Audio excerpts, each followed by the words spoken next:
পুরীর জগন্নাথ মন্দিরের সমান উচ্চতা দীঘায় জগন্নাথ মন্দির। একদিন বিশ্ববাসী এই দীঘায় আসবে, এমনই মন্তব্য মুখ্যমন্ত্রী মমতা বন্দ্যোপাধ্যায়ের। তুমলুক নিমতৌড়িতে প্রশাসনিক সভা থেকে এমনই বক্তব্য রাখলেন রাজ্যের মুখ্যমন্ত্রী মমতা বন্দ্যোপাধ্যায়। সভায় নাম না করে অধিকারী পরিবারকে তীব্র আক্রমণ মুখ্যমন্ত্রীর। মুখ্যমন্ত্রী বলেন, চোরের মায়ের বড় গলা, নিজে ডাকাত হয়ে অপরকে চোর বলা, নাম না নিয়ে অধিকারী পরিবারকে আক্রমণ। দীঘা তমলুক রেললাইন মমতা বন্দ্যোপাধ্যায় করেছেন। বর্তমানে বিজেপি সদস্যরা ফিতে কেটে তা উদ্বোধন করে মিথ্যা কথা বলছেন মানুষকে। দেখলে বুঝবেন একটা মন্দির হচ্ছে পুরীর মন্দিরের সমান উচ্চতা। যেহেতু পুরীর লোকে বেড়াতে যান, জগন্নাথ মন্দির দর্শন করেন, আমাদের দীঘাতেও সমুদ্র আছে, অনেক পর্যটক আসেন, তাদের জন্য মেরিন ব্রিজ করে দেওয়া হয়েছে, দীঘা গেট করে দেওয়া হয়েছে, আলো দিয়ে সাজানো হয়েছে, বিশ্ববাংলা তৈরি করা হয়েছে।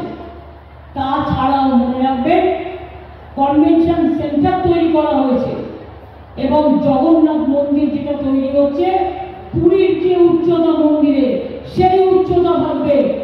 ইতিমধ্যেই জগন্নাথ বলরাম সুভদ্রা ঠাকুর এসে গেছে, আমরা রেখে দিয়েছি সাজু গুছিয়ে। যেদিন মন্দির কমপ্লিট হয়ে যাবে, মন্দির ছাড়াও আরো বড় ভোগঘর থেকে শুরু করে আরো বেশি জায়গা, বড় জায়গায় এই মন্দির তৈরি হচ্ছে। পুরীর মন্দিরের হাইটে জগন্নাথ মন্দির, কিন্তু তার আশেপাশে ভোগ মন্দির থেকে শুরু করে মাসির বাড়ি থেকে শুরু করে এমন তৈরি করা হচ্ছে যে একদিন দেখবেন সারা পৃথিবীর লোক পুরীতে জগন্নাথ মন্দিরে গেলেও দীঘাতে জগন্নাথ মন্দিরে একবার অবশ্যই আসবেন, এত সুন্দর হচ্ছে।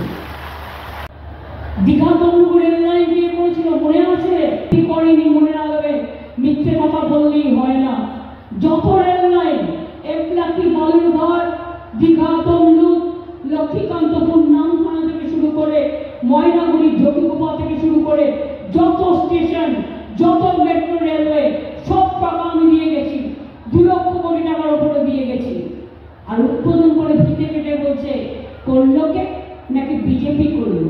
আমি ভেবে পাই না, মিথ্যে কথা বলারও একটা লিমিট আছে। কারণ দেখবেন ঘাটলেই খুঁজে পাবে। হলদিয়া থেকে নন্দীগ্রাম একটা ব্রিজ আমরা করবো, আশা করি আগামী দিন এটাও করবো, এটাও হয়ে যাবে। কেসটা এখনো বিচারাধীন আছে, প্রায় 2.5 বছর হয়ে গেল কোর্টে কেস পড়ে আছে। কি হয়েছে না হয়েছে এর উত্তর তো মানুষ একদিন দেবেই। জোর করে গায়ের জোরে কাউকে খুন করে, কাউকে লুট করে, টাকার জোরে নিজে কোটি কোটি টাকার মালিক হয়ে অন্যদের বলছে চোর, চোরের মায়ের বড় গলা। একটা বড় কথা আছে জানেন তো, আর ঠিক মোস্ট সাউথ মোস্ট চোরের মায়েরা পকেট মার দেখেছেন? পকেট মার যখন বাসে ঢোকে বা ট্রেনে ঢোকে, যে পকেট মারি করে সেই প্রথমে পকেট মার বলে চিৎকার করে, এবং যখন চিৎকার করে অন্যরা উঠে দাঁড়ায়, তখন আসল পকেট মারটা পালিয়ে যায়। সবচেয়ে বড় পকেট মারি স্কুল এডুকেশনে কে করেছে? ভুলে গেছেন? মিদনাপুর পূর্বের লোক। কার বিনিময়ে চাকরিটা আপনার হয়েছিল? কিসের বিনিময়ে? খবর আমি রাখি, কিন্তু চাকরি আমি কারো যেতে দেবো না। ওরা চাকরি খায়, আমি চাকরি দিই, তাই আমি কাউকে টাচ করছি না। কিন্তু আজকে টাচ করছি না বলে মাথাকে আমি কোনোদিন টাচ করবো না, এটা আমাকে অতটা বিশ্বাস করবেন না। আমি তাদের বিশ্বাসে বিশ্বাসী যারা আমাকে বিশ্বাস করে। মানুষকে আমি বিশ্বাস করি। কোনো ছেলে মেয়ের চাকরি যাক আমি চাই না। যারা চাকরি খেয়েছে আর দিল্লির জোরে ক্ষমতা দেখিয়ে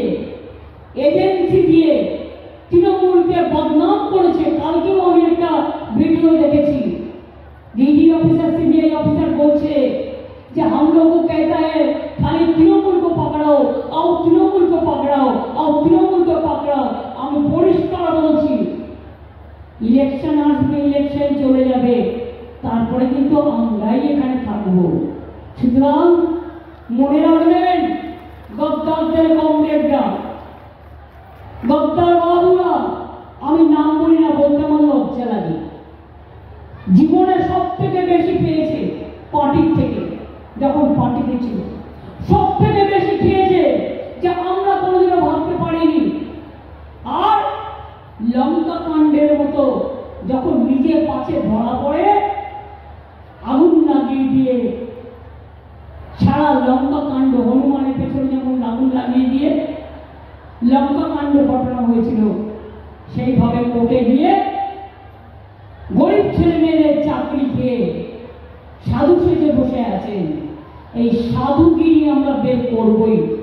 যারা সত্যিকারের সাধু তাদের আমি সম্মান জানাই, আর সাধু ব্যক্তি বলে যারা অসাধু কাজ করেন তাদের আমি কখনো সম্মান জানাই না। মায়ের একটু হাত তুলুন তো। এপ্রিল মাস থেকে আপনারা যারা 500 টাকা পান, ওটা 1000 টাকা করে পাবেন। আর যারা 1000 পান, 1200 করে পাবেন। আর যতদিন জীবনে বেঁচে থাকবেন, 60 বছর হয়ে গেলেও আপনার লক্ষ্মীর ভান্ডার ফুরোবে না। 60 বছর পরেও এটা চলবে। এটা মানুষের কাছ থেকে পাবে। 100 দিনের কাজ করার পরেও 3 বছর টাকা দেয়নি গরিব মানুষগুলোকে। আমরা কথা দিয়েছিলাম, আন্দোলন করেছিলাম, অভিষেকরা দিল্লিতে লোকজনদের নিয়ে গিয়েছিল, তাদের 5 মিনিটের অ্যাপয়েন্টমেন্ট পর্যন্ত দেয়নি। গরিব লোকগুলোর জন্য ট্রেন বুক করা হয়েছিল, ট্রেনের বুকিংটা পর্যন্ত ক্যান্সেল করে দেওয়া হয়েছিল। টানতে টানতে হ্যাচড়াতে এমপিদের মারধর করতে করতে জেলে নিয়ে যাওয়া হয়েছিল। তা সত্ত্বেও আপনাদের আমরা বলেছিলাম, আমরা যখন আন্দোলন করছি আপনাদের নিয়ে আমরা ভাববো। আজকে 100 দিনের কাজে ওটা 21 লক্ষ নয়, 59 লক্ষ লোকের টাকা আমরা পৌঁছে দিয়েছি। আমরা বলেছিলাম পৌঁছে দেবো, আমরা পৌঁছে দিয়েছি। আমরা যেটা বলি আমরা সেটা করি। তাদের বিমার টাকাও রাজ্য সরকার দেবে। আর আমরা নাকি সব খেয়ে নিয়েছি, ঘর বাড়ি নাকি দিইনি। এবার আমি অঙ্কটা বলি, অঙ্কটা নিয়ে যদি কারো কোনো সন্দেহ থাকে সেই অঙ্কটা চ্যালেঞ্জ করবে। আমি গভর্নমেন্টের কথা বলছি, পার্টির কথা নয়। 2014-15 থেকে 2021-22 পর্যন্ত মনে রাখবেন, কিছু কিছু স্কিম আছে, এখান থেকে যে ট্যাক্সটা তুলে নিয়ে যায় তার কিছু কিছু টাকা সেন্ট্রাল গভর্নমেন্ট রাজ্যকে দেয়, রাজ্যের অধিকার মতো। কত দিয়েছে? 14-15 থেকে 21-22 পর্যন্ত 29,834 কোটি টাকা। গদ্দারদের বন্ধু যে প্রেসরা আছে, প্লিজ দয়া করে লিখবেন, কারণ এমনকি মহিলা গঠিত ব্যাপার নয়। আমি জানি সব চুপচাপ আছে, বের করবো, আমি টাইমে বের করে দেবো। 15 থেকে 2021-22 সেন্ট্রাল গভর্নমেন্ট কত টাকা দিয়েছিল আবাস যোজনা প্রকল্পে? 29,834 কোটি টাকা। আর স্টেট গভর্নমেন্ট কত দিয়েছিল? 20,000 কোটি টাকা। তার মানে আমাদের থেকে মাত্র 9,000 সামথিং কোটি টাকা বেশি দিয়েছিল, যদিও তার দেওয়ার কথা ছিল আরো অনেক বেশি। এবং 2021-22 টু 2023-24 1 পয়সাও দেয়নি। এর মধ্যে আমরা কত বাড়ি তৈরি করেছিলাম? ওই যে 29,000 আর আমরা 20,000 টাকা দিয়েছিলাম, বলেছে টাকা খেয়ে নিয়েছে, বাড়ি হয়নি। 43 লাখ বাড়ি হয়েছে। জবাব দিন, হয় সত্যি কথা স্বীকার করুন, আর তা নাহলে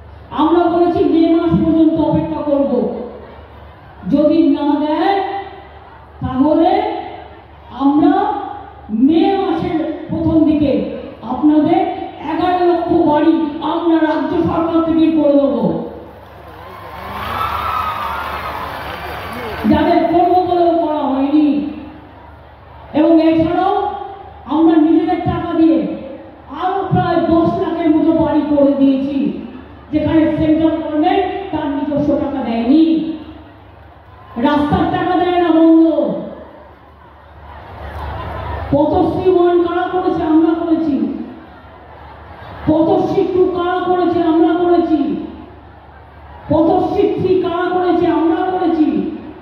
এই তো রিসেন্ট 22,000 রাস্তা নতুন করে করবার জন্য টাকা দিয়েছি।